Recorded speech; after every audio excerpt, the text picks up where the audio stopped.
Hello,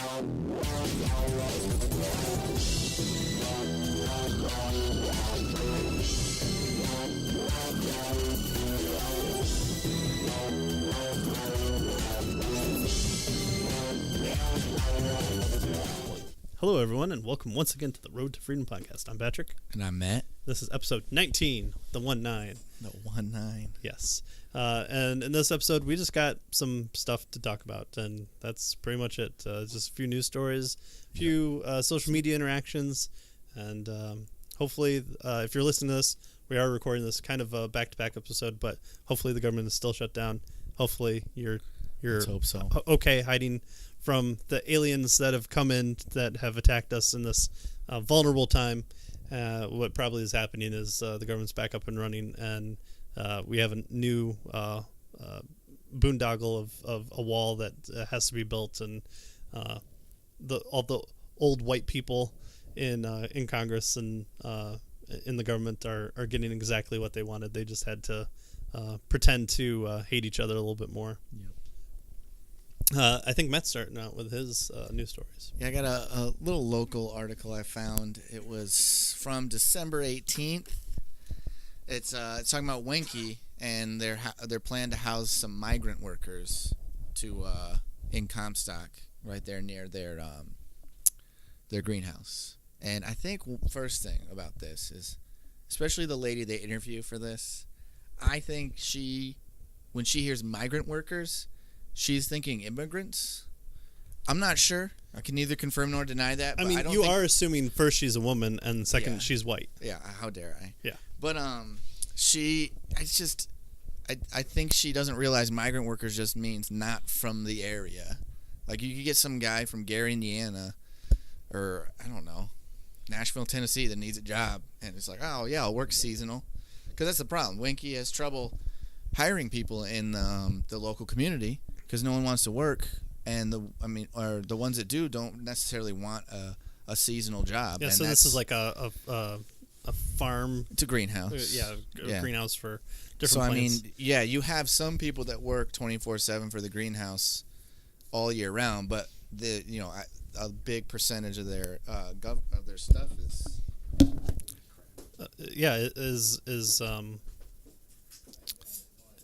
is ready to be harvested, but they don't have the workers for it. So they need the labor, and they need it to be affordable in order to you don't want to keep to get I don't know to regreen their greenhouse or something. Yeah, you don't want to keep all the workers that you need, like in the summer and the spring and everything like that, year round. Because now in the winter, I mean, pretty sure Winky's not even open right now. Yeah, the winds of winter. Yeah, but so this goes on to talk about how Winky is planning to bring 34 migrant workers in January to live in 4 houses that the business owns just adjacent to their facilities on North 30th Street. So this greenhouse has jobs, capital, housing, and the ability to bring in and pay people who they can afford and who want to work in order to provide a profit for the business. Yeah, and they have so much that I don't understand why this is a news story. They also intend to bring 50 workers in March who will be housed in other locations provided by a contract company. They plan to build more cabins behind their existing houses where they're going to house people, but they have to get all those plans approved by the local government before they can move ahead with it. Well, obviously. You need central planning. So Comstock isn't this giant community. No, it's tiny. Yeah. So 80 workers coming in is a pretty decent amount. If you had a manufacturing plant open up a business and bring in 80 people, I mean, Comstock would grow huge. Oh yeah, and they even go as far as say, like, they pay their people starting $13.54 an hour. Wait, why wouldn't they pay them minimum wage? Because you can just pay the bare minimum, and the rich business people get all the profit. Well, I don't understand. And the crazy part is they say that's the starting pay for both migrant and local workers. So the fact that, I mean, that just goes to show you the people in Comstock or just locally here in Kalamazoo, they either just don't want to do we don't have enough people that want to do like summer and seasonal work, or they're getting different jobs. Nobody wants to do green. I don't know what the problem is, but they do say in the article that the reason they're pulling these migrant workers in is because they're not able to find enough work here in the city. Huh. Like they can't find enough workers to work for them, even though they pay a good wage. Yeah, minimum wage is it's stopping people from who have no skill from entering in, and so there's no labor available to this greenhouse area, and so they have to exceed what minimum wage is in order to be attractive to businesses. Yeah. So when you have socialists talk about how the evil capitalists hold all the power and they just want you to starve, like this is the power of labor. Like this is your labor movement right here. You don't need a union for it. It's being kind of seductive enough. It still falls under the same rules that anything in economics does. If you have a demand but the supply isn't there, in order to increase the supply, the demand has to shoot up too. Yeah. So it's you have to offset it. So so this still sounds like a non-story. So I'm unsure of where you're going with this, Matt. Yeah, and then they go to say too that they're bringing in these migrant workers under a federal H-2A program that allows them to bring guests in. So they're bringing these, what do they call them, guest workers seasonally through a federal program already too. And this is where it gets interesting because resident, I won't give her name, just a resident. It says her full name. It'll be in the attached news story if you want to look at it. You can read it, but I just don't feel like saying it. Are you going to have to do a southern accent onto it? No. I grew up in Comstock, so I know that they talk. They might talk weird, but not southern. Okay. But she goes on to say this resident says that her and her husband live across from Winkie Greenhouse. They lived there since before the greenhouses were even built. And she says, what does she say? Oh, it says something that gets all like, folky, where it's like she's heard the time clock beep on the intercom for the greenhouses for years. Back in the day, the companies when they had the large clock machine to punch. Like, lunchtime. the pterodactyl blew the whistle, and Fred Flintstone went down the brontosaurus's tail. But she says the company's latest plans took her by surprise. She complained that neither the business nor government notified residents in the area of these migrant workers. But, I mean, the Winkie already owns a plot of land then they have houses on that. That's where they're going to house the first 34 workers. Why do they need to, you don't need to tell the local residents, like, hey, I just wanted you to know, hopefully you agree with us, we're bringing in migrant workers. Like, they're doing it through a program. So no one's coming in and taking your land, which could be done by eminent domain by the government. I mean, this is land already owned by Winkie. Okay. So, and no one's saying that they have to demolish anything around her community to upset her the first folksy 34 area. They're not doing anything. And the plot of land that they already have these houses on, Winkie wants to build cabins behind those houses. So it's still, they're just building, but they're building on their property, and it's not going to be these gigantic things.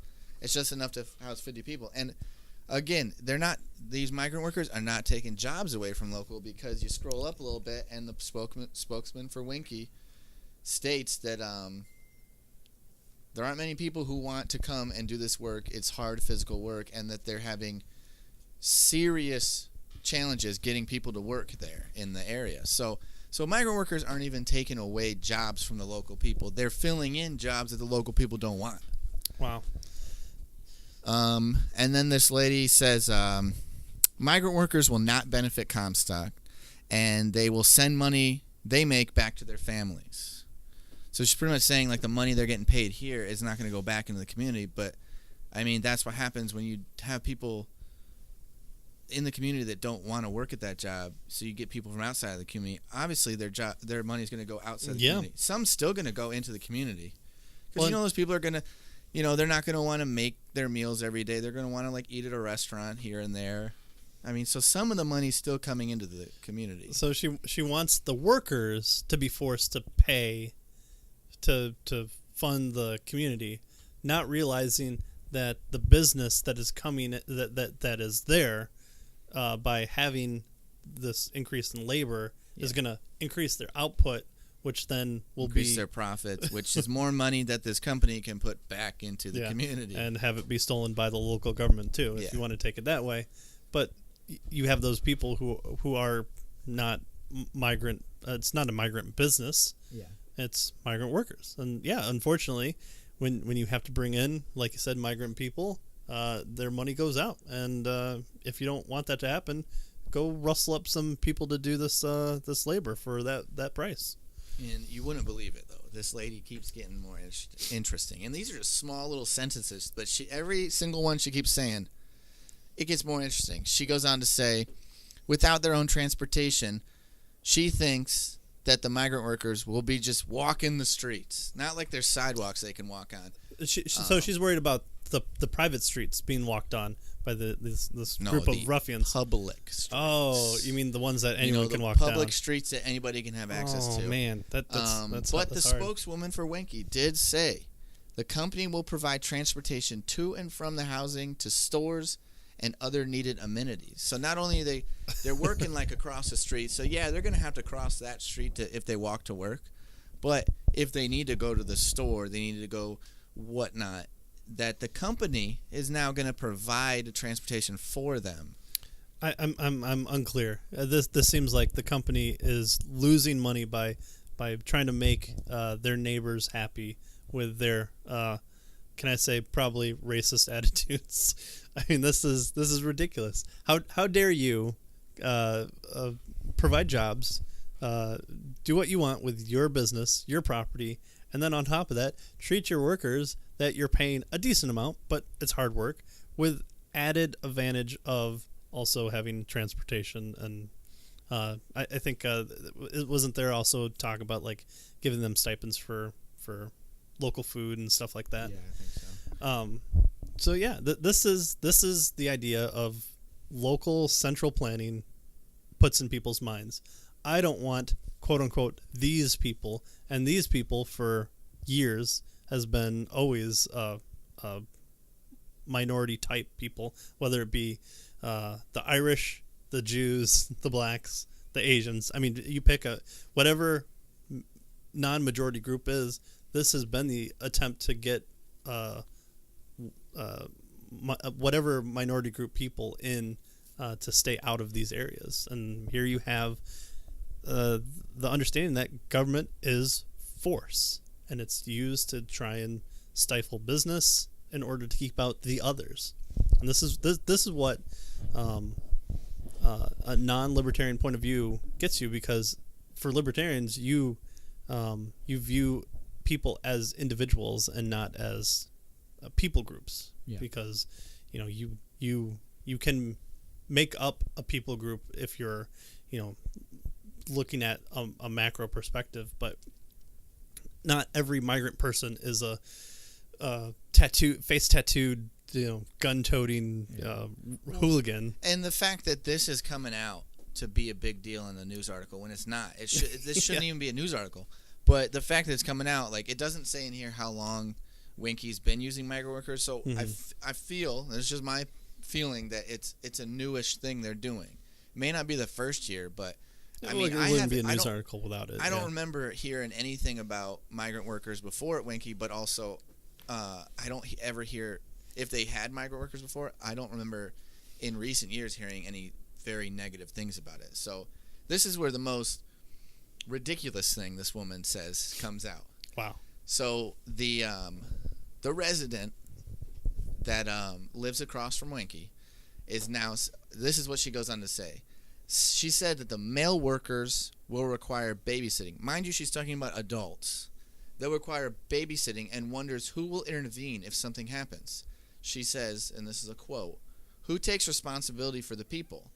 What if they break in and I go in my garage and they shoot me? Just let that sink in. She's already migrant workers who she's never met. She has no idea where they're coming from. She has no idea their background. You know, they're not openly saying, "Hey, we're hiring criminals for this." This is just migrant workers, people who can't find a job where they're at and can find a job here. And she's already saying that the men are going to need babysitting. So I don't know if she's insinuating that they're going to go out on raping rampages. Well, it is a rape culture after sexual assaults. We're all okay with that. And then she says, what if they break in? So now she's just assuming they're going to break into her house. What if she doesn't have that nice a house and they don't want to break in? Yeah, I doubt she's living the high life here. And then she's accusing, like, what if I go into my garage then and they shoot me? Like, so now you're just saying that you're going to get shot by migrant workers if Winky allows them. Like, it's just such an asinine thing to say. Well, she wants to, have the hysteria of this this group of people. But if you want to take a group of people that are a danger to her, she should look at her own family, because statistically speaking, at the macro level, you're more likely to be shot and killed by the people in your own house or the people that you know than by anybody else. So her husband should be kicked out of the house. Her husband's more likely to shoot her than these migrant workers. And who's going to take responsibility? Statistically speaking, if that happens, if crime happens, who's going to take responsibility is the person who commits the crime. Yeah. If it's a migrant worker, then then they commit violence upon somebody, or it creates property crime. And they're charged to make sure they do background checks or keep a good handle. It's a good point on the workers, because if one of their migrant workers does something bad in the community, then it not only reflects. I mean, that migrant worker is probably going to be sent home. And it reflects bad on the company for bringing them into the community. Yeah. So they already are incentivized to make sure they get good. So you're saying that there's a social aspect to this where it probably could be done without the government use of violence in order to stop people from coming in? Like this is idyllic status understanding of local town laws, is that it's used as a sword to stop other people or things that I don't like. I don't like this, so I don't think anybody should do it. I don't like change. I like the way things were and Winky's been around a while. So this is a lady that's been living in the same house. Here's something that might happen. Let's look at all the 20 different things that might happen. Well, your own husband could suddenly find a hot chick online and murder you for your $12 that you probably have. Yeah. Well, speaking of that, she believes that migrant workers coming in is going to make her property values go down. This is another quote, and the resident says, "My property value is going to decrease substantially." So she's already claiming that it's going to go down substantially. That is our retirement, supposedly. First thing I have to say to that. Who in the heck is going to use their property value as a retirement fund? Like this lady, so she's been there. I don't know when Winky was established. She's been in that house since before Winky. So, I don't know, 20, 30 years, whatever. So why are you all of a sudden going to sell your house? Yeah, unless you have a mansion. No one has ever thought of their house as being a retirement thing. Again, this is it's an investment, maybe. Yeah, well, and there's always that. There's always that understanding.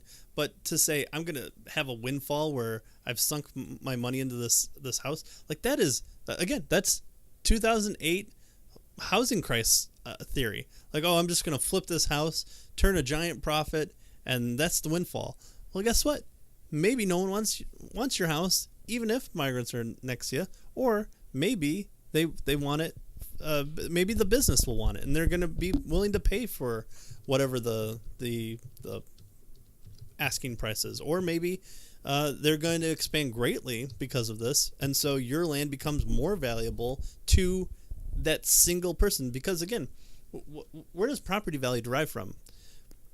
It derives from a person, from the government, from the state, drawing a box around your property and other properties and taking an average of what they've determined as being valuable, and adding things like what improvements you've made and the type of land that's around you too. So this is like a general thing. Again, what something is of value is what someone is willing to pay for it. It's not like no one is guaranteed property value. If all of a sudden, the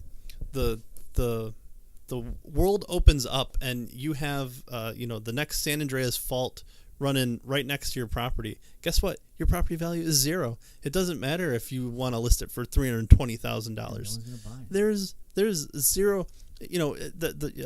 There's one that's in Alamo where this property is devaluing other properties because this person's a hoarder, and so we need to spend hundreds of thousands of dollars to go into his property and clean it up.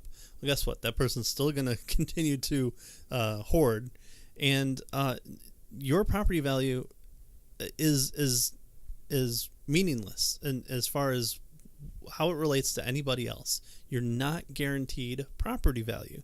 Your property value is what someone's willing to pay for it. Like the hoarder's house. If that person dies and that property value is worthless, then that's great for me because, hey, maybe I want to come in, spend $10 for a torn out house, demolish it. Hey, I've got 4 acres of land or whatever it is to do whatever I want. Then property value increases. Well, property value, again, it's what someone's willing to pay. I'd be willing to pay $20 for a hoarder's house so I could demolish it and have land. If the state's willing to hold out for more because they have some arbitrary number where it's like, oh, here's what the assessor, the state agent, has put the value on it. That's $24,000. Well, if no one pays for it, then whatever that person sells it for, that's what your property is valued at. So, under the libertarian idea, property value would still probably have some sort of number. You'd go to ABC assessor, and they would put, this type of value with this type of way of assessing how it is. They'll look at only the materials and the improvements that you made upon it, not what type of neighborhood you live in. But then maybe you pay for XYZ assessor to do what people in the area's houses have been purchased for who have a similar style and makeup and whatever that might be. Under libertarian ideas, there still would be property value attributed in the way that probably the state does it, but you'd have the ability to get different numbers. And again, that's still like just where to point the bow and arrow. It's not the target. The target is, it's just the same thing as saying, okay, I listed my house for $100,000, but then someone's coming to pay $320,000 for it. Oh, well, I'm sorry, that's not the property value. Like, well, no, the property value is worth $320,000 then. Yeah. They might have overpaid based on the valuation of whatever it might be, but that's what it is. The property value ends up just being what what the person is willing to pay. So I look ahead in this article a little bit, and it does sound like Winky is trying this migrant worker for the first time because, so the spokeswoman said it has a kind of like a rebuttal to everything that this resident is saying about, being shot and having to babysit men. She says, the spokeswoman said the people who live in the migrant housing have to be vetted as part of the federal program, and they're sent home if they do something wrong. Alcohol is not allowed in the migrant housing, and a supervisor will live on site. She goes on to say, I think it's the fear of people have of the unknown, and she said, noting the company will know soon if there are any impacts or increased calls to law enforcement when the migrant workers arrive. And she said, if we start seeing that sort of thing, then we have a reason to respond to that. It'd not be a good thing for them. You can respond to things after as well. Yeah, so it's not just a static thing. So it sounds like they've never tried the migrant workers before. So it's something they're testing out, and that's what they're doing it at a small scale. 34 people, supervisors will live on site. Alcohol is not permitted at the migrant housing. These people are all adults, so they could go out to the local bar and have a few drinks, but they're without not babysitters. Are we sure? And theoretically, they're already going to have somewhat of a babysitter by a supervisor living on site, like with them in probably a different building, but they are with them. I think someone should babysit this lady. And they'll find out if they get more calls. But unfortunately, with kind of basing that on call volume, because this resident could just band together with other residents and be like, "Oh, there's a man walking down the street," and waste the cops' I'll time tell you, now. That happens. The way that law enforcement responds to essentially any call. We kind of talked about it when we did our "Don't Talk to Cops" episode, where you just have people who are like, there's a person filming on a public sidewalk, and they go out and investigate. Hey, what's going on today? That's an interaction with a police officer who has the ability to use violence in order to, take you into custody or, order you to do something, which provides a possibility for violence to occur. Or, like I was in the dispatch center one time, kind of doing a ride-along program, and this woman called and said, yes, there's a black man carrying a TV down the sidewalk here. Like, is he pulling it behind him? Is that why you're calling? And they're like, oh, okay, well, we'll send an officer out to see if we can locate him. Why? A black dude carrying a TV down the sidewalk? Yeah, heaven forbid that he bought the TV from his buddy and he's taking it to his house or whatever. I mean, is it again? This is the aggravating part of it is when you have this attempt to try and get over racism. Like, this seems to be clearly racist in attitude. Where it's like, well, it's better safe than sorry. Like, no, you're telling the state, I'm scared. You need to do something. The person who needs to be babysat is this lady. Yeah. She wants an authoritative figure to come in and protect her from scary change. Let's put her house and her property in a police state and have her pay for it. A couple officers, that are paid to just sit there, control her movements and everything. I don't want her to ever speed. Safe. I don't want her to ever have a sip of alcohol more than what's legally allowed, where she might get into a car accident or kill somebody because she had that sip of alcohol. Let's make sure all her meds are controlled so that she doesn't overdose. Takes another pill, one pill too many. Let's keep them under lockdown, where she has to go through 3 points of security because her I'm assuming she's an older lady. Her grandchildren or children or neighborhood people can't come in and steal her medication. Mm-hmm. So let's put her under the type of strictness.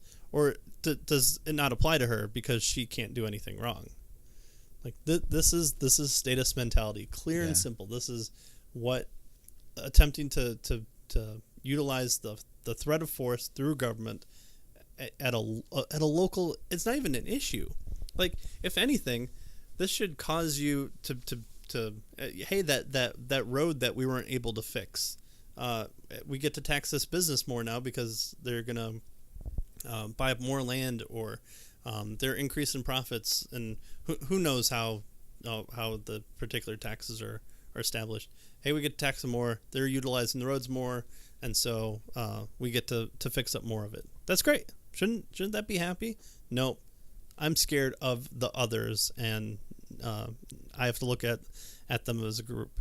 And I'm not even saying like, oh, this is what Trump's America has done. No, this has always been the case. Mm-hmm. For when you're not looking to yourself for your own protection. Hey, if someone's going to break into my house and my garage and steal from me, it's either that person's dead or going to be arrested.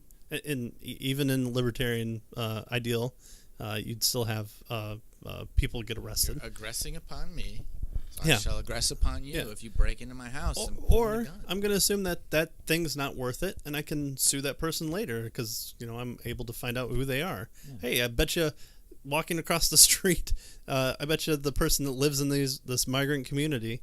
Hey, look at that! What do you know? Now I can take them to court. Yeah, I know, and they go on to say, because they interview someone from the Kalamazoo Flower Company or Kalamazoo Flower Group, which is owned by multiple interests, including Winkie family members, and ships products from Winkie and other businesses.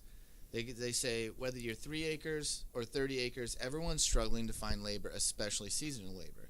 Labor is simply not available, or the people who will do the work are not available in the current population base in Southwest Michigan. Mm-hmm. And the sad part is, so they're just filling a need that they have, that the community is not filling for them. And they, unfortunately, after hearing from the community members about the plans, Winky Greenhouses is planning to hold a community meeting, Wednesday, January 16th at their headquarters.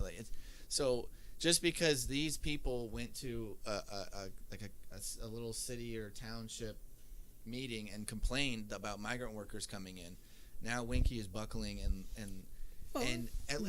which is fine. They're holding, giving them a chance to feel like they're heard. But hey, I'm being a good neighbor and a good business. I don't want any issues with my neighbors, and hopefully what happens is they all sit down and the people at Winky can just explain, like, look, hey, we wouldn't have to bring these migrant workers in if people in the community wanted to work. Plus, we have all these things in place, and they just reassure them, like, look, we have all these things in place that if something bad happens, we're going to do all we can to prevent that. Mm-hmm. But if something bad happens, the migrant workers go away, especially the ones that are involved in it are going to go away. Yeah. And, if it ends badly for them, they might not use migrant workers again. But, we're talking people who are vetted through a federal program. Granted, federal vetting isn't always the greatest, but they've been at least vetted in some way. And these people are coming here because they can't find jobs where they live. So I doubt they're going to be like the terrible people that this lady thinks they are, because they're trying to, and I'm guessing, I don't know, again, I don't know the backgrounds of these people, but I'm guessing they're trying to make ends meet for their family, or at least themselves, which is good on them. So why would they do anything to jeopardize that? Why would they break into this old woman's house? Why would they just, be drunk in public or whatever crazy things this lady thinks is going to happen? How dare they utilize the sidewalks? She doesn't even like that. Like, this is just a senile old woman that is getting her voice heard louder than it should be. Yeah. Because the squeaky wheel always gets, oiled, greased, whatever you say. Yeah, she needs to get greased. Because she needs to just shut up and let this play out and see where it goes. What's the problem with, hey, because they're bringing in the 34 workers soon, and they're not going to bring in another 50 till March. So why not just let them bring in the 34 workers, see how it starts? And here's the thing about property rights. So we talk about liability in businesses, and so if these people create such a ruckus that it hurts the surrounding people, then what you do is you sue that business, and that business is going to want, like, it sounds like they're doing a lot to try and curb these issues beforehand, and also want to expand. So what you would do is say, okay, this group of people was on your property, it's charged, you had supervisors on site, and they still did whatever, came in and stole my car, I don't know. You can now sue the company for liability, because you could probably prove that they had a kind of a fiduciary responsibility to be a greater stop to that type of behavior. But do you think that this business, this Winky Group, really wants to spend all this money on housing and transportation and all this stuff? I'm telling you, they would much rather put it into capital goods that would decrease their labor payments and increase their profits. But no, this is the point of having a successful business, of knowing where to spend your money. And right now, it's best to have it be on labor, and on top of that, to make their labor that they're bringing in, incentivizing them with a higher rate of pay than minimum wage, a living condition so that they don't have to spend money on housing, and then care and food and whatever else they might give them. That's their incentivization to convince these unbabysit men to leave their families, to travel to a different location away from their family and support, to be able to make money for their family, which is laudable. And sadly, this crazy lady thinks that she has a say in any of this. But it's not just her. I looked up another article real quick to see if there's any new news, and I do like in this one there. The spokeswoman says, just like any house that you could rent out to somebody, the house is already there.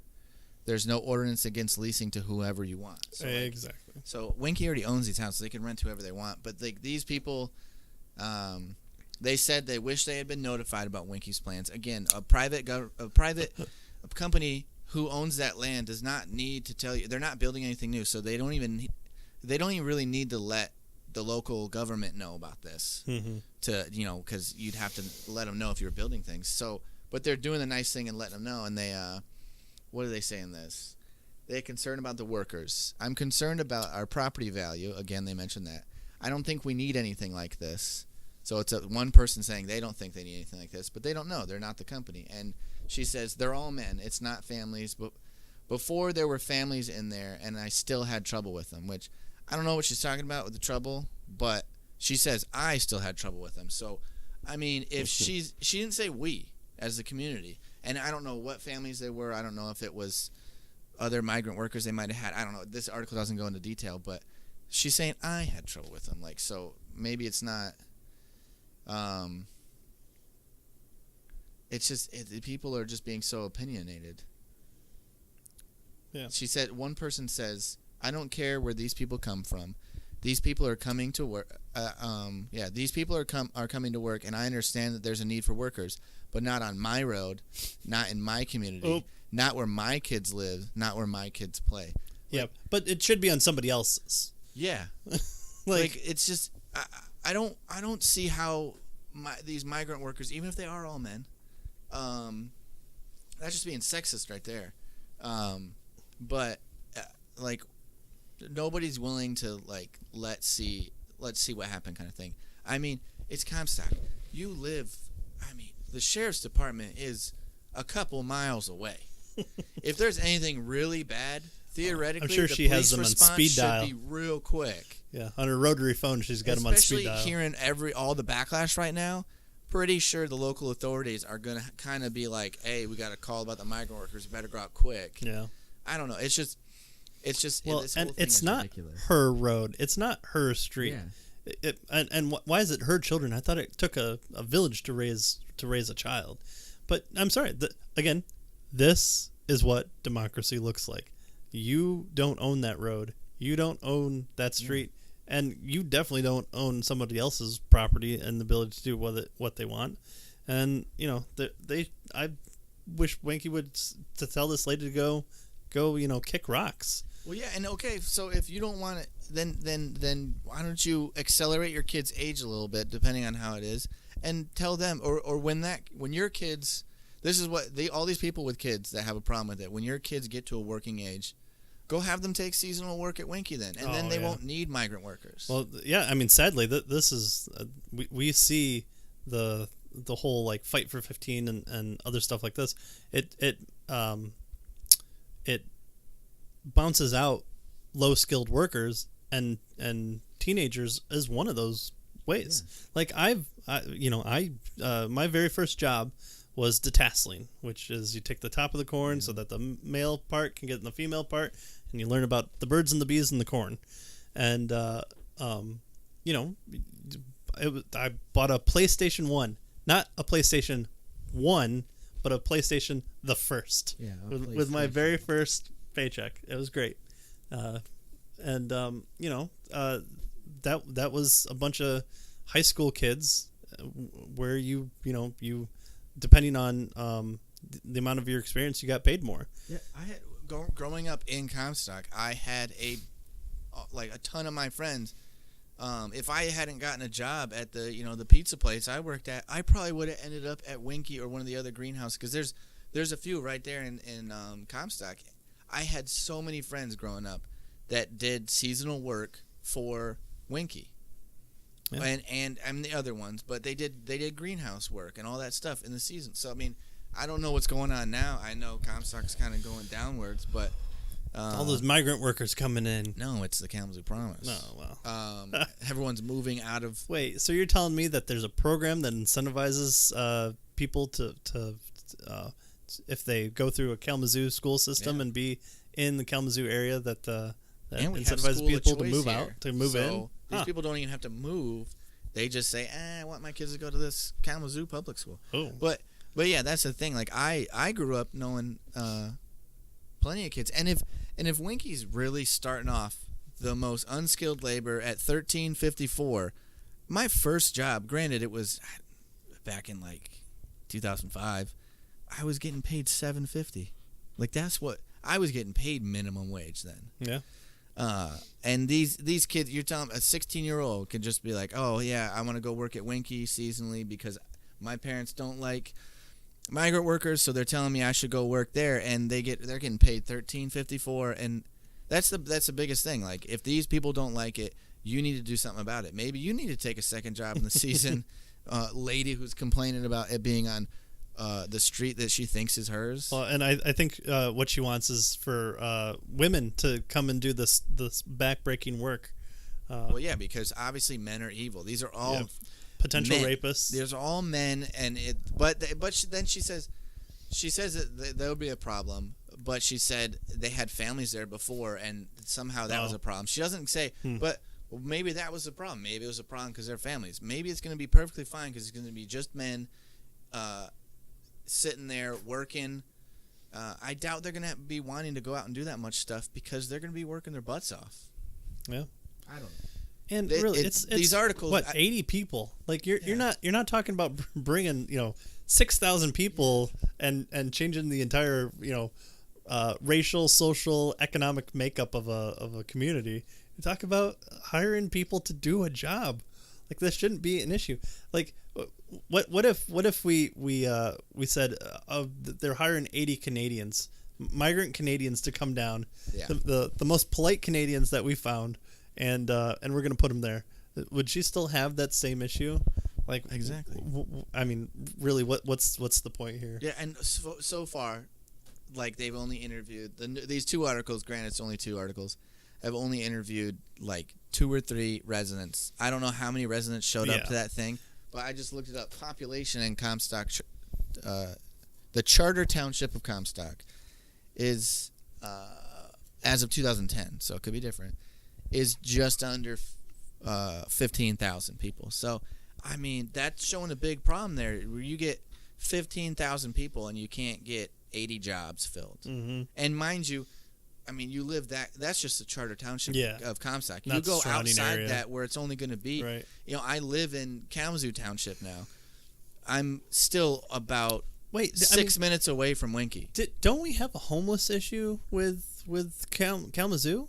I mean, can't we send the homeless population over to go get paid $14 an hour to? Right. I wonder if this lady would feel comfortable with homeless people living there instead of migrant workers. Or does she just want older businessmen to come in with suits? Yeah. Like, what's the ideal situation? Let's get those Kalamazoo kids from the college. I mean, the homeless people that were in the park to come in and do a round of physical labor that the socialists love so much because it's the wheat field, the workers of the world, including farmers, uniting. I mean, this is what the agrarian society that you should strive for is about. So let's do it. Well, and I think with this lady too, no offense, but if you're gonna come and criticize Winky for bringing in these migrant workers, then when you come to the table, you got to pony up and come with new ideas, because this is the idea that the company has obviously thought long and hard about. They've got these vetted people that they have housing, they have plans to build more, so it's something they want to go forward with. Like, so if you want them to abandon all their plans, you need to come up with a better idea. And I don't see these people coming up with a better idea. Because what better idea is there? You can't get seasonal jobs filled. Bring in migrant workers. I mean, only other idea after that is after migrant workers, you start bringing in illegals in. or robots and automation. Yeah, but who knows how well robots. I doubt Winky has the kind of cash flow to do that. Well, no. See, this lady just wants them to spend $20,000 per automatron in order to pick some flowers. But they do that, and all of a sudden now all the people will be out of the job, and you just have robots except for maybe a cashier, and then they'll be up in arms. Yeah. Now there's no jobs. Well, lady, make up your mind. Yep. Probably the same woman who complains at the grocery store of there being nobody at the checkout aisles. She's probably got one of those like, "Can I speak to your manager?" haircuts. So let me speak to your manager. So yes, Enough about that. I mean, Wenke is not yeah. hurting anybody. They're not hurting anybody. It's their property. Yep. They should be able to do on it what they want. Yep. And again, this is what democracy looks like, where you have people who complain, and you just could have the force of government ruin it. And again, apply this to you. Like, let's take this lady. She wants to put a new deck on her front porch. No, that's going to make my property value go down. I don't like it. It might. I mean, she might want to paint it. She might want to paint it some weird color, like if it's burgundy. I'm that's really too bright for I'm me. really Sorry. only about forest green porches. Yeah. And then she's gonna bring in men to come and work on it, right? Oh gosh, who's going to babysit them? Oof. I mean, let's be careful here, and it's going to create a lot of noise, and it's going to be annoying. And I'm sorry, but I'm a third shifter, so they can't work between the hours of 7 a.m. and 5 p.m. Great point. One of those boards might come off and smash through my front window. Yeah. I mean, you just don't know. You never know. One of those workers could really need to go to the bathroom, and now he's going to break into my house to use my toilet. I might and see then something. I'm going to get shot with a nail gun. Yep. There's clearly we must stop this woman. And we could go all day on scenarios like this. Yeah. With it just goes to show how crazy these people are being. Do they even have a permit? Yeah, and that's the thing is I'm interested to see let's say even the government tried to step in, what could they really do?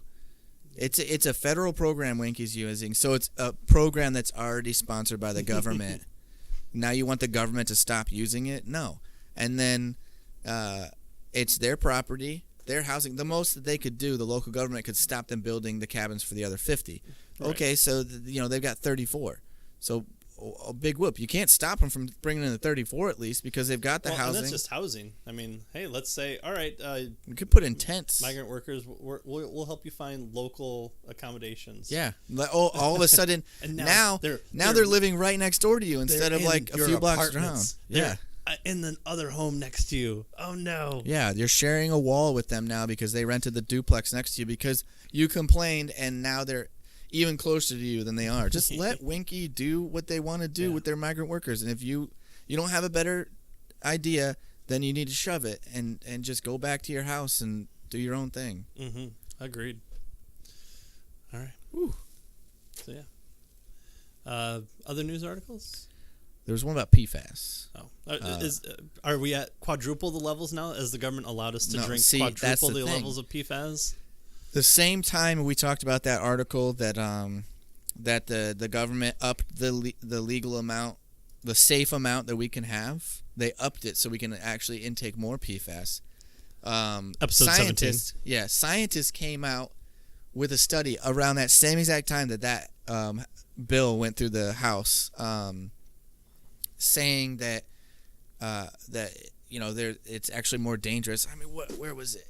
It was also this new one is saying that with Senate Bill 1244, the PFAS cleanup standards can be locked in and based on outdated science and an outdated database of toxicity criteria. So the unfortunate part of that is this new science is coming out. For some crazy reason, the House, in their lame duck session before the government went out, very lame. They want to lock in this amount too. So I don't know how long the amount is, but they want to just base it on this one science they have right then, an outdated one. That new ones keep coming out, and our technology is only going to get better theoretically. So you're going to find more and more out about PFAS because. It's getting crazy because these things are known to do. Where was it? They're known to cause cancers and stuff. PFAS is. So the fact that the government is saying, oh, you can take more in now, but then a new science comes out and says, it's not a good idea, and we're finding more and more out. We still don't know everything about the PFAS and PFAS, whatever they call all these things. This is like the FDA approving Thermacell, even though it had known issues with causing issues with birth defects, and they're like, no, it's fine, and all of a sudden, boop, yep, still issues. It's like, oh, okay, well, maybe right here maybe not listen to the government on that. Basically, this provision would tie Michigan's hands and force the DEQ to use old science when determining whether or not the standard was protective of human health.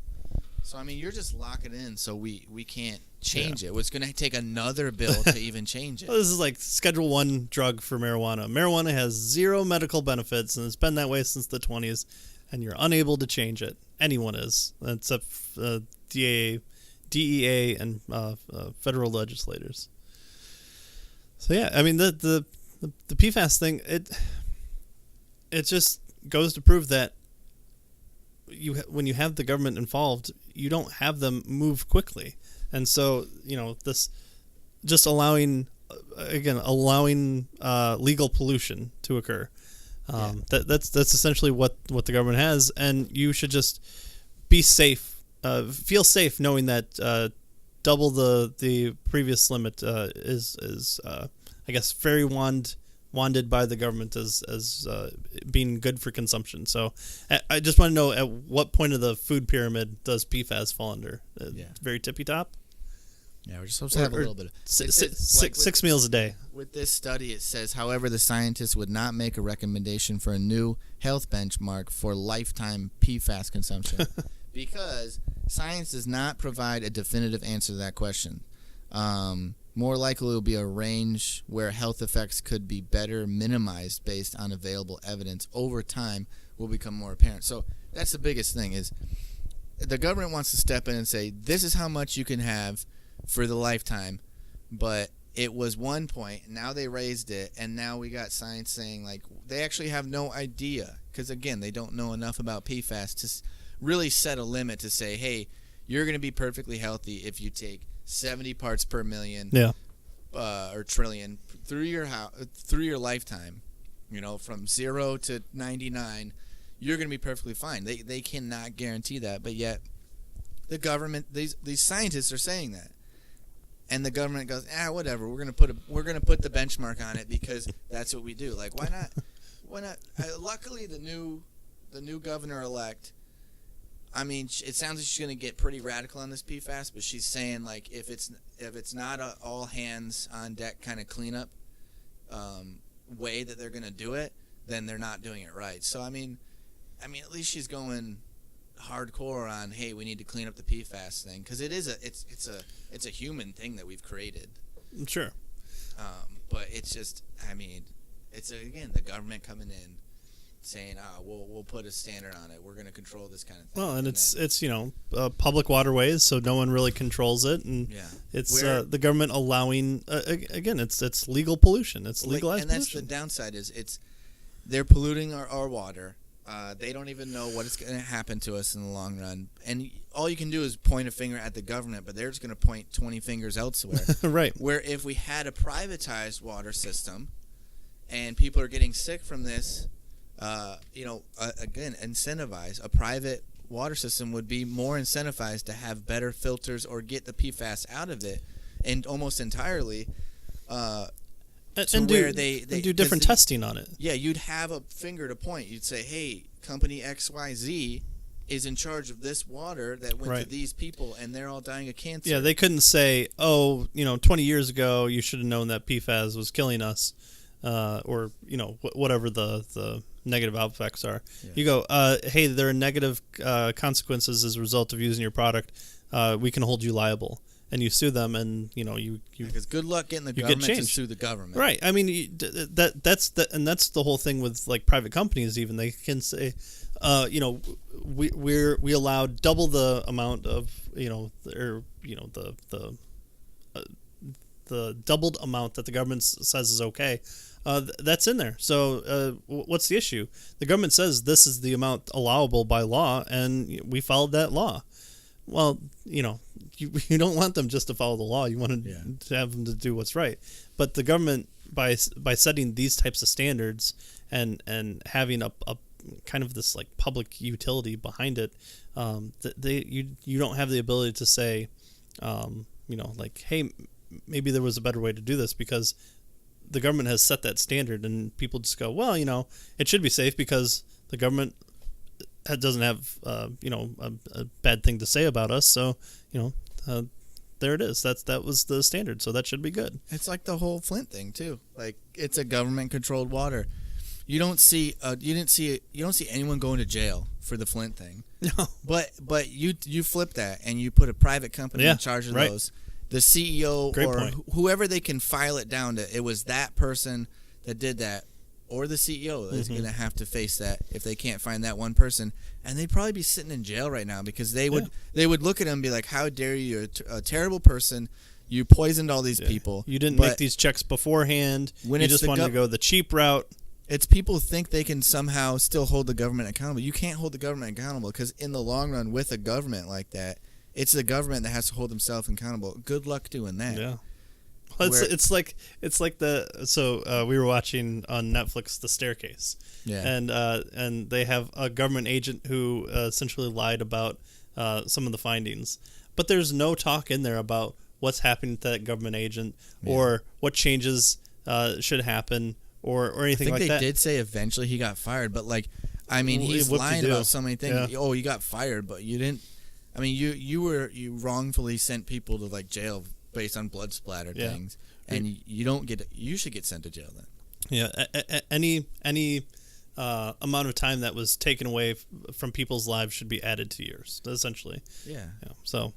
It's good. Yeah, you're right. Good luck having the government sue itself. Usually it's like, oh, I need the federal government to come in order to sue the state government because the federal government has, more power, supposedly. People just don't realize, all these companies, if we privatize so many more things, incentive is a huge thing. Yeah. They are incentivized to do a better job than their competitors and better than the government was doing before them, so they get more business because profits is what drives them. The private companies aren't the government. They can't create money.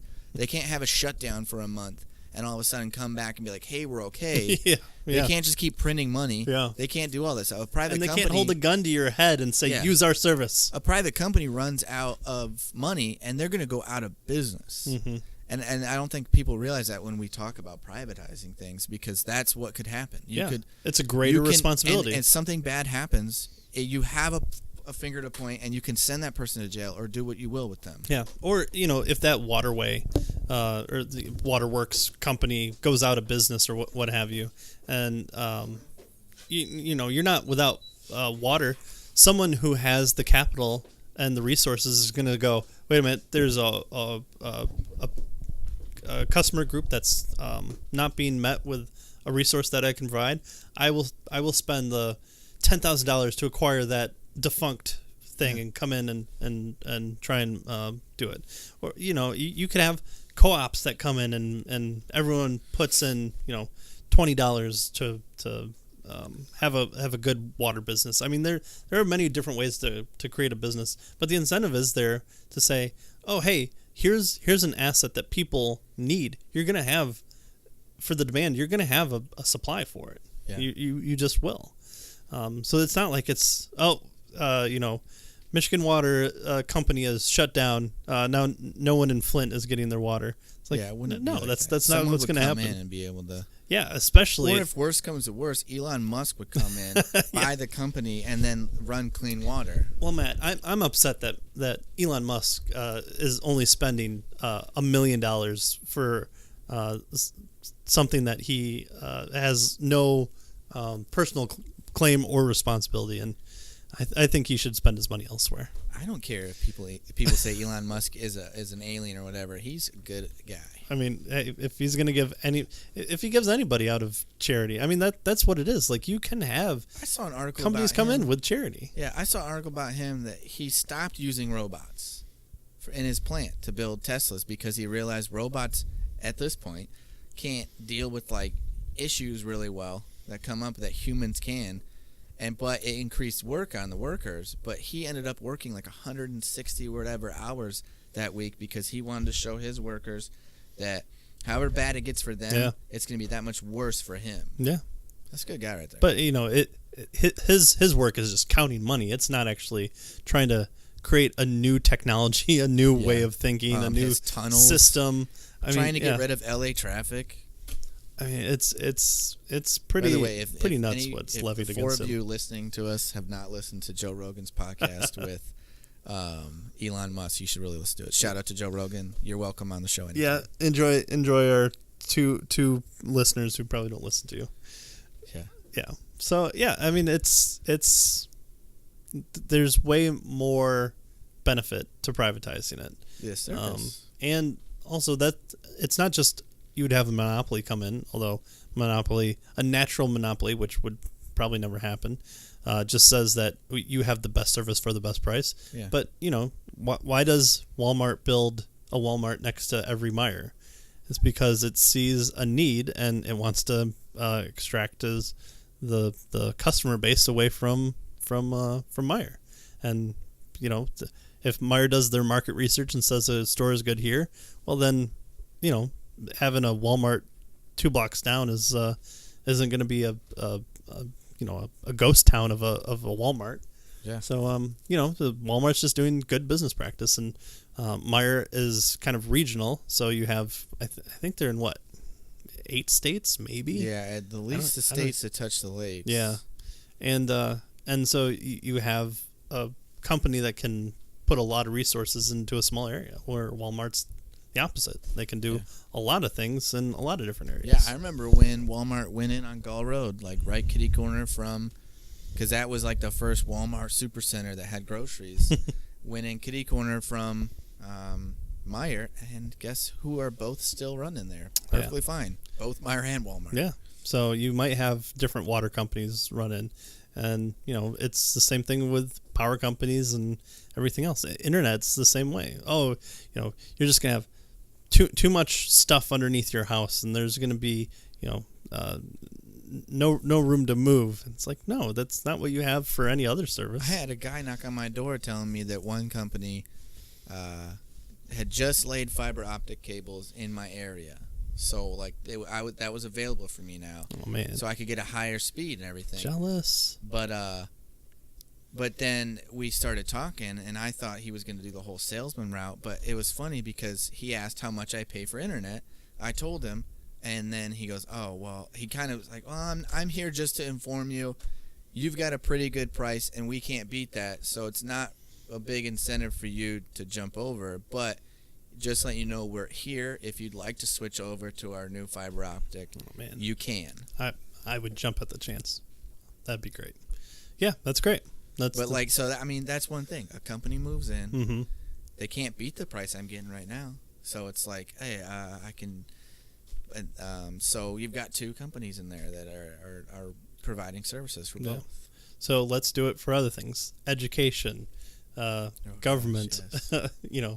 Water, power, internet, post office. With the schools, everything. I think when people, the problem with that is what people imagine when you say privatize it. They imagine all private, like the private schools we have now, like Catholic private schools and that kind of stuff, where they're ridiculously expensive to go into. And everyone says, well, they can't afford that. It's like, that's not what we totally mean by private. We mean just taking the schooling out of the government's hands. Yeah, by force. Yeah, and because the government's doing the one thing for ages that doesn't work, we're going to take it out of the government's hands and try new things that might work and see which one works, and then we get the one that works. And then that way you could get the one that works best for your region even, for your state, for your community. Yeah, for your child. I mean, the whole, it's the bad school. It's the alternative ed one. It's like, no, you've just stopped trying to teach people in the listen and repeat statistical points, the fact points, and you put an engine in front of them, and they learn really well with hands-on focus. When you go to it's like, oh, well, yeah, so the alternative approach to that caused my child to learn better. Oh, maybe people learn differently. And when you go to the alternative ed, can you still get your regular diploma? Yeah. Or do they only give GEDs? Yeah, no, it can be a regular diploma or a GED. I don't know why I always thought it was only GEDs. Yeah, no, it's just the same. But yeah, that's what's ridiculous. We already have something that just goes to prove, hey, you didn't learn in this stupid conventional way we've been teaching for way too long, and it doesn't work. So we're going to throw you this one alternative thing we have, and boom, you've got your diploma. You excelled perfectly. Like, that just goes to show, one, you can't have a cookie cutter education. If education is so important, why not have it be the most open, customizable. Like we don't expect that from our TV anymore. Yeah, at least in I have to colleges. spend $80 to have 500 channels when I want package B that has half the channels I want more, but I have to spend $30 more on top of that. Yeah. Like, no, we don't want it for our TV. Why should we want it for our children's futures and education? That's like college. You can kind of do that. If you don't do good in lecture halls, you know to stay away from them, kind of thing. Yeah. So why can't we? I mean, college isn't a good example of doing the right thing, but like we need to do something like that for our schools more. Say, hey, my kid doesn't do good when he's just talked at and showed PowerPoints. Oh, he's a hands-on learner, so send him to the hands-on course. I mean, I remember in high school or middle school even going to art class. I suck at art. I'm awful at art. Yeah. I can't draw perspective. I can understand the ideas. You want to test me on understanding the ideas, but ask me to draw a straight line and it'll look like something that Michael J. Fox drew. Yeah. I mean, it's just it's the state then saying, under threat of force, my parents had to stick me in an art class at that time, and I should want to get a high enough grade so that I get credit so that I can graduate. Yeah. I mean, ridiculous. I have zero musical talent, but you stick a gun to my head and you tell me to play the piano or the violin, I won't even remotely succeed. Be beaten. Yeah. I mean, I'm sure I'll be beaten in some way. I'll be beaten to death. Larry Sharp had a really good idea on that. Again, when he was on the Joe Rogan podcast. Joe Rogan, we'd like you to be on our show. Yeah. But he had a good idea that it was where you take people who in high school you can just divide it into two portions where you get the kids that are meant for college and know they really want to do the college route. So you send them college route high school. And then you get the kids that are like, no, I'd rather go into the trades. That's what I want to do with my life. I think I'm better suited for that. And then you send them to the trades route high school. And boom, because you got too many people going to college that don't really necessarily either are going to excel in college, need college, or whatnot. Yeah. So why not do something like that? If high school is the area where you're supposed to have a general education so you can pick to choose what you are interested, why does it take people so long to figure out what they want to do in college? When you're spending 60, 80, whatever amount you're spending on in college, people change their minds and find other areas from time to time. Yeah, but that happens. How come there isn't? If the main goal is to have specificity in your educational route to get you into the job that you want, why isn't high school not a general path of education, but a desire to say, okay, here your math and science and the stuff that is good to know. Not saying that no one should take a math class in their life because they suck at math. It's good to know math, and you can teach concepts differently for people who don't get it the normal way. Or I shouldn't even say the normal way, the way that the state just kind of teaches it. Yeah, the new way the state wants. or anyway. But you should have, the education time frame be there to say, okay, let's drill down and look at specifically what you want to do. Is it computers? Let's take a bunch of computer classes. Let's look at then, do you want to do networking or software or computer building, or maybe you just want to build the machines, or what about entrepreneurship? Like what school have you heard of that is a public school teaches you, hey, maybe one day you can own your own business? It's all about be a pharmacy tech, be a teacher. Yeah. Don't do anything on your own. It's just kind of there to design you to be a worker. Like, a high school education should get you at least a labor job, but that's not what people want now, and that's because we've over incentivized the piece of paper that comes at the end of college, and not just saying, oh well, the migrant workers having to come in is a perfect example of this. I have too high of an education to go pick flowers. That's my desire, but you know what? If I can't find a job in my area with my degree, I'll be picking flowers. Yeah, like with college or with high school too. Like I'll say one thing they were doing all right was education for employment. I took a course in that, and that's why I think school should, especially high school, should be more like that. It's kind of molding you. Like I was interested in architecture, so I went to another school, a different high school, because my high school, they send you out to these things. Oh yeah, like CTE classes. Yeah. And they sent me to Kalamazoo Central to take architecture courses, and I took 2 years of that.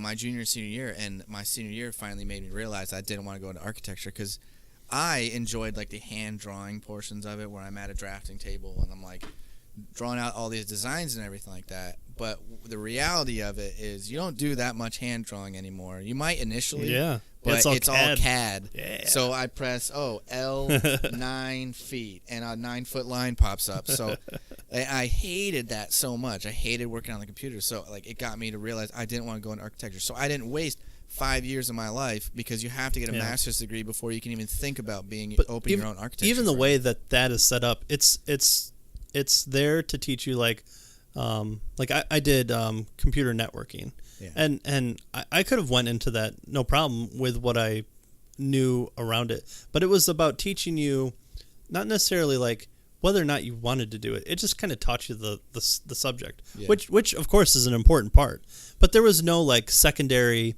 Okay, you've mastered this. Let's look at what are the roles for like a drafter. Here's what most drafters do. Let's go out and take a look at this firm for architecture. Yeah. How many people have drafting tables in front of them? They're probably like encased in glass right now. This is where our business first started. They have like 4 communal drafting tables that like if you want to draw it out at first you can go with that, but then you go back to your desk. Yeah, and put it in you have to model it. But yeah, and like high school should be more something like that for like broad strokes across the board kind of thing, where like, okay, you think you're interested in this kind of thing, you should be able to do those kind of things, but mine was kind of like you said, just I took drafting class for 2 years, beginning drafting, and then like the next level up, and that's all I did. Luckily, that made me realize I didn't want to get into it, but like it should be that kind of thing where like, okay, you're interested in this, so here's your introductory course into that.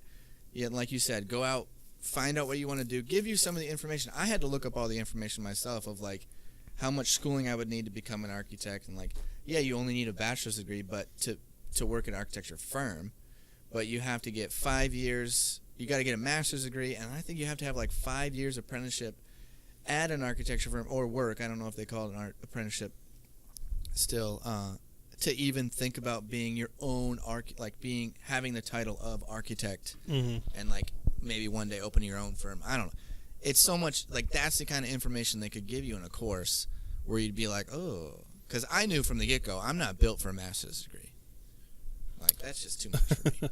Well, and that might only be because of the current education model we do have. That could be. There are. I'm not good at being talked at, even though I know I'm talking at you people right now sometimes. Yeah, we're telling you to do your own thing. No, but I'm not good at that. I'm not good at just sitting down and staring at a PowerPoint for 90 minutes in class. Like, yeah, and that's unfortunately what a lot of college is. Yeah, that's true. And it's in college. I think that's where I learned how to teach myself. It wasn't somebody like, yes, you could go to your professor and have time with him or her and go down, or you get a tutor, but it was like, okay, they taught you kind of high ideal concepts at first, and then you kind of drilled down into specifics, depending on your class, obviously. So like, I'm sure if you took, criminal justice, so you did the theory, and then you looked at different types of law enforcement or corrections or courts. And how has it progressed through the ages? Yeah, and so you kind of got that understanding, but that was even more for understanding criminology and criminal justice as a study, and not really if you wanted to act something out in that. Like if you wanted to start your own private security company, having that degree, I don't think it was worth it. There's a lot of good stuff that comes from that knowledge, but if you wanted to work for private security or anything like that, there are way more specific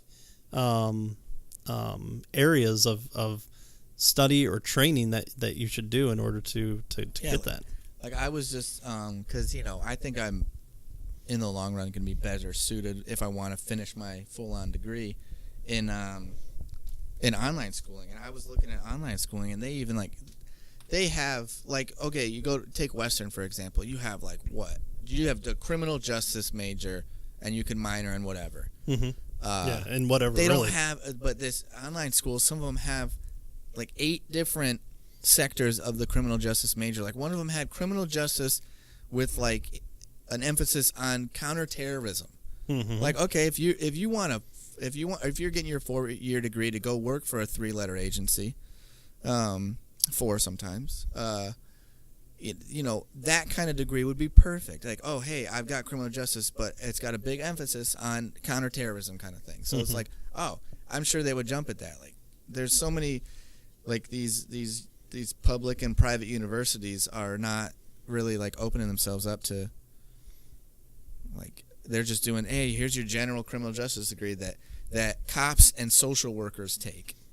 Okay, you're telling me, the only thing that separates a cop and a social worker with the criminal justice degree is the cop went to academy afterwards. Yeah. That you have to go elsewhere for. That's the only thing that separates them, because they got the same degree. But let's say that part of the incentivization for a non-public school is, hey, school, I'm going to pay you, $60,000 a year for 4 years, and at the end of it, I have a year to find the job in my field. I want you to be a part of that, and I have a money back guarantee. I get 50% if I don't find something within a year. And obviously, the contract would be Did the University of Phoenix get sued for that? Maybe something like that. One of the online schools, the for-profit ones, got sued for that stuff because they had a guarantee. Hey, we guarantee you'll find a job in your field mm-hmm. after you graduate in this certain amount of time, and nobody was getting jobs for these degrees. And well, they good. got That's sued when for you it. sue for it, and yeah, sure. And those things should shut down. I don't remember the outcome. It's not a profit incentive. People always want to say oh, these fly-by-night schools and degree printers. That's what's the issue, is that it's not. It's public, or it's private. It's not public. And it's well, you could have that same thing for colleges, the way that college is set up.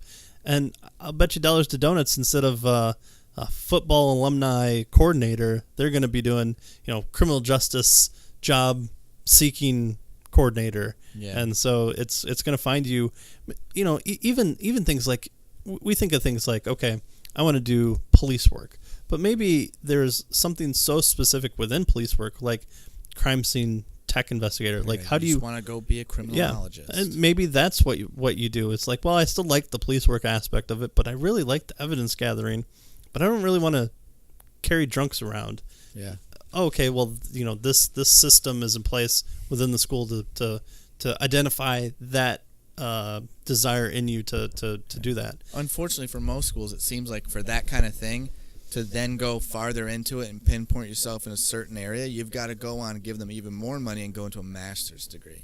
Yeah. You get your bachelor's in that. Now you got to go get your master's in criminology if you want to be a criminologist. Mm-hmm. It's kind of. If you got the money for it and you like it. Yeah, not everybody has the money though, Yeah. and so many people would like those, but mm-hmm. not everyone has the money you can always go into debt. That's what people love to do now. Yeah, the debt clock has told us that we're okay to go into debt. Yeah, we don't need to really pay anything likes back. To be in debt forever. Yeah. Why can't I? Well, that was kind of a rabbit trail, but I thought that was good. We got more, but I think we'll hold it off for next I think our episode. Tangents went on tangents that went on tangents. And we're all kind of on the spectrum in the libertarian scale, so maybe maybe the bunny trails are our version of the spectrum. Yeah. So hey, it's not incorrect content. Hope we didn't lose you guys along the way. Yeah, you followed it because you're listening to this now, unless you skip forward and you found this perfect spot. So good job. Yeah. So next time we'll probably do some more local news and few other areas that I think that we have to talk about. But right now, we thank you for joining us, and please share, like, subscribe, all those things. Check us out on Facebook, on Twitter, on YouTube.